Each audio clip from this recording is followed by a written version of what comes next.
أعوذ بالله من الشيطان الرجيم بسم الله الرحمن الرحيم. Saudara-saudaraku kaum muslimin dan muslimat dimanapun antum berada yang sedang menyaksikan Risalah Hati, berbakti kepada kedua orang tua adalah sebuah keharusan yang memiliki keutamaan yang besar di sisi Allah Subhanahu wa taala. Bahkan kedudukannya sangat besar daripada kita berjihad di jalan Allah Subhanahu wa taala. Ada salah seorang pemuda yang minta izin kepada Nabi SAW untuk ikut berjihad. Namun kata Nabi SAW, apakah orang tuamu masih hidup?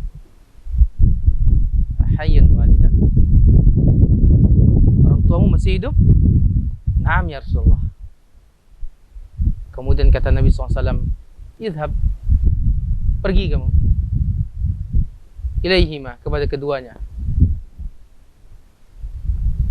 atau kepada ibumu, atau kepada bapakmu, kalau salah satunya yang masih hidup di dunia ini. Kemudian berjihad, yakni engkau berbakti kepada keduanya merupakan bentuk jihad dalam beragama. Saudara-saudaraku kaum muslimin yang sedang menyaksikan Risalah Hati dimanapun antum berada, dalam riwayat yang lain, ketika Nabi SAW ditanya amalan apa yang paling dicintai oleh Allah SWT atau yang paling utama, kata Nabi SAW, salat 5 waktu, kemudian berbakti kepada kedua orang tua, kemudian berjihad di jalan Allah. Saudara-saudaraku kaum muslimin, betapa pentingnya berbakti kepada kedua orang tua. Dan fenomena sekarang ini jamaah, kita banyak menyaksikan orang berbuat baik kepada kedua orang tuanya atau salah satunya, itu hanya momen-momen tertentu dan hari-hari tertentu saja. Atau kita katakan hari ibu, hari bapak. Tidak jamaah. Berbakti kepada keduanya, berbuat baik kepada keduanya sepanjang hayat kita, sepanjang hidup kita. Bukan dengan menunggu momen tertentu kita berbuat baik, atau hari tertentu berbuat baik. Tidak. Selama ini kita menyaksikan di luar sana seorang anak berbuat baik kepada ibunya itu hanya di hari ibu saja, atau hari tertentu saja. Dia mengucapkan selamat wahai ibu. Tidak. Anak yang baik adalah senantiasa mengucapkan kepada kedua orang tuanya, yaitu doa, lantunan doa setiap kali ia berdoa di setiap penghujung malamnya.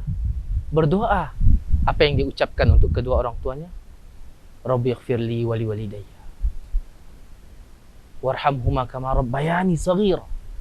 Inilah anak yang baik, yang berbakti kepada kedua orang tuanya, senantiasa tidak pernah berhenti mendoakan kedua orang tuanya di setiap kali ia berdoa dan di penghujung malamnya, memohon kepada Allah Azza wa Jalla, minta ampun kepada Allah Azza wa Jalla atas dosa yang dilakukan oleh kedua orang tua. Inilah contoh anak yang baik jemaah sekalian. Saudara-saudaraku kaum muslimin yang sedang menyaksikan Risalah Hati dimanapun antum berada, ketahuilah bahwa Nabi SAW bersabda dalam riwayat yang sahih, kata Nabi, raghima anf, thumma raghima anf, thumma raghima anf, man adraka abawayhi indal kibar ahaduhuma aw kilahuma falam yadkhul jannah. Celaka, kata Nabi SAW, celaka. Kemudian celaka, kata Nabi SAW. 3 kali Nabi SAW mengulang. Man adraka abawayhi, barang siapa yang mendapati kedua orang tuanya atau salah satu dari keduanya di masa tuanya, namun tidak membuat dia masuk ke dalam surga Allah Azza wa Jalla. Kenapa bisa terjadi demikian? Karena kedurhakaannya kepada kedua orang tua. Pernah salah seorang bertanya kepada salah seorang sahabat, apakah saya telah berbuat baik kepada kepada orang tua saya?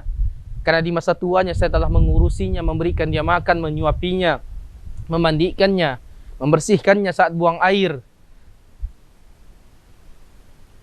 Apa kata seorang sahabat tersebut? Tidak. Engkau belum membalas budi baik ke orang tuamu. Karena engkau mengurusinya, engkau berharap dia cepat mati.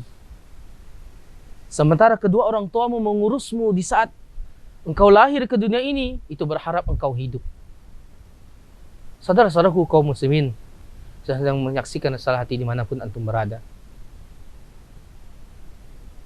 Betapa pentingnya kita memperhatikan masalah ini, sehingga Allah Subhanahu wa taala mengancam keras bagi anak-anak yang durhaka kepada orang tuanya dengan ancaman neraka Allah Azza wa Jalla. Wal'iyadzubillah. Oleh karena itu saudara-saudaraku sekalian, perhatikanlah. Tidak ada kesempatan kedua kita untuk kita berbakti. Maka di saat inilah kita mendapati kedua orang tua. Pergi, temui ia. Berbakti dan berbuat kepada keduanya.